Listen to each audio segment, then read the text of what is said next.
Real stories, real lives, happening inside China today. Hello and welcome to the show. I'm your host, Daniel Tang. This week's first edition of Inside China Today will be short, as we have just got two Behind the Great Wall reports this episode. Our first report is interesting, and it looks at the rising prices of taxis in parts of China. Matthew Yitzma with this report. In Harbin City, taxi cars are being sold at high prices. One taxi can be sold for as high as 400,000 Chinese yuan, and on top of this, high management fees are charged by the government. The result is extremely high prices for customers. People have disclosed that this is due to corruption involving government officials. Around October 1, taxi prices in Harbin increased drastically. Even low-quality taxis were sold for more than 100,000 yuan, and good quality ones for 400,000 yuan. The taxi market in Harbin is unpredictable, with sudden changes in car prices. One taxi car contractor bought a car for 330,000 yuan. Immediately afterward, the price in the car market raised to 400,000 yuan. Taxi driver Mr. Ju said, "Sometimes the price doesn't go up for a while. After a car is just sold, the price may suddenly increase by tens of thousands of yuan the next day. This is very common." He said, currently the price is as high as 400,000 yuan without going through any intermediary agents. For simple individual buyers, it's more than 400,000 yuan. It's common to cost you about 300,000 yuan if you buy the car out at one time. Normally it's sold at more than 400,000 yuan. If you buy it through agents, you will spend more than 500,000 yuan. Insiders revealed that it's very hard for ordinary people to get a car contract directly from a taxi company. The only way is through intermediary agents, and many of these agents have affiliations with government officials. The prices are leading to high taxi fees which are impacting on consumers.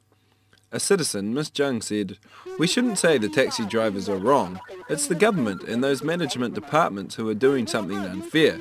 So the taxi fee in Harbin is almost the highest in this country.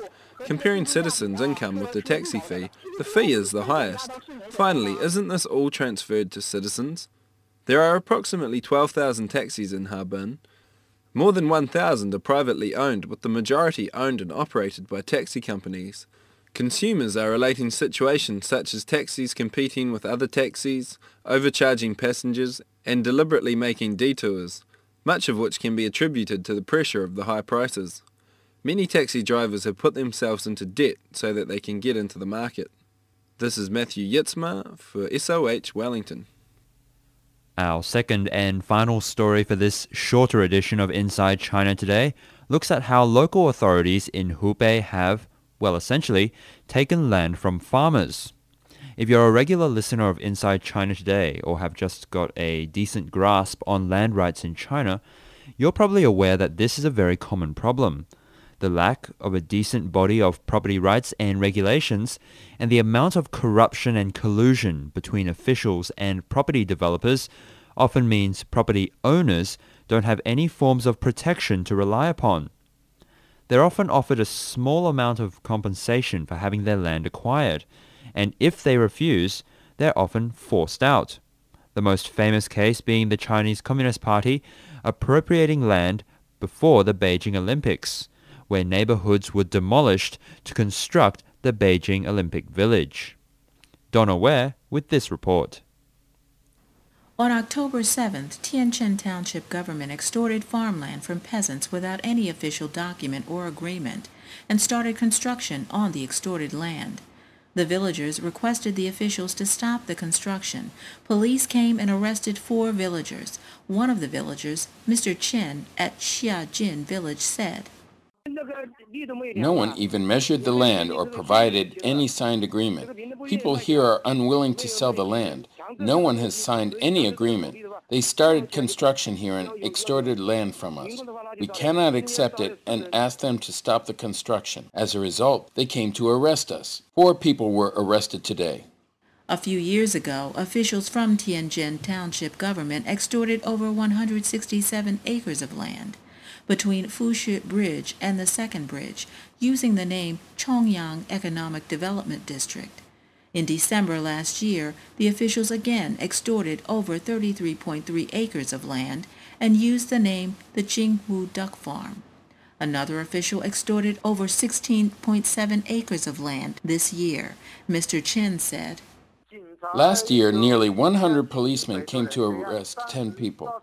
2 elderly people were detained for 11 days. The others were detained for 5 days. The charge was that those people did not allow them to dig a construction site. We went to appeal. The officials at the appeal office asked us to provide a document with an official seal. Where can we get such a document? We can only post the message on the internet, hoping someone will show concern over us peasants. After the township government extorted land from the villagers, the county government refused to recognize the appeals made by the victims. Mr. Chen said, They do not help resolve these issues for us. When we went to appeal, they did not accept us. They said our appeal would not be accepted.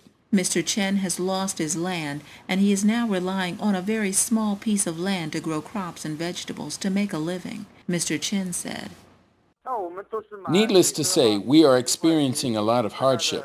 The land cannot be used to grow crops anymore, but we do not have any other form of income. Mr. Chen also revealed that according to local news reports, underground water has been contaminated and is not suitable for drinking. They now must buy their drinking water for 4 or 5 yuan a bucket. Land is the livelihood of the peasants. The villagers at Tianchen Township hope to expose their situation by reporting to higher levels or by posting the crimes on the internet. They hope someone will offer a helping hand and uphold justice for them. This is Donna Ware for Sound of Hope, Washington, D.C. That brings an end to this short but sweet edition of Inside China Today. If you have any comments, recommendations, or praise, please email us at insidechinatoday@sohnetwork.com, or please leave a comment at www.insidechinatoday.net. Thank you for listening. I hope you have a very nice day, and I'll be joining you at our next program. Goodbye. Thank you for listening to Inside China Today on the SOH Radio Network.